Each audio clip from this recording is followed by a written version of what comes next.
അതാണ് ഒരു ചവിട്ട് കൊടുത്തത്. നല്ലതാണ് അങ്ങനെ കണ്ട. എല്ലായിടവും വന്ന് അങ്ങ് ഇരുന്നോളൂ അല്ലേ.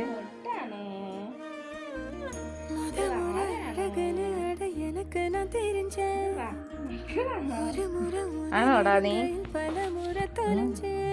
നിനക്ക് ഒരു പ്ലേറ്റ് മുട്ട വേണോ അത് ഒരു പ്ലേറ്റ് ബിരിയാണി വേണോ? പറ. അവൻ്റെ ഇരിപ്പ് കണ്ടാലേ എത്ര പ്ലേറ്റ് കൊടുക്കാൻ തോന്നും. പറഞ്ഞപ്പോഴേ അവൻ്റെ തല അങ്ങ് എടുത്ത്.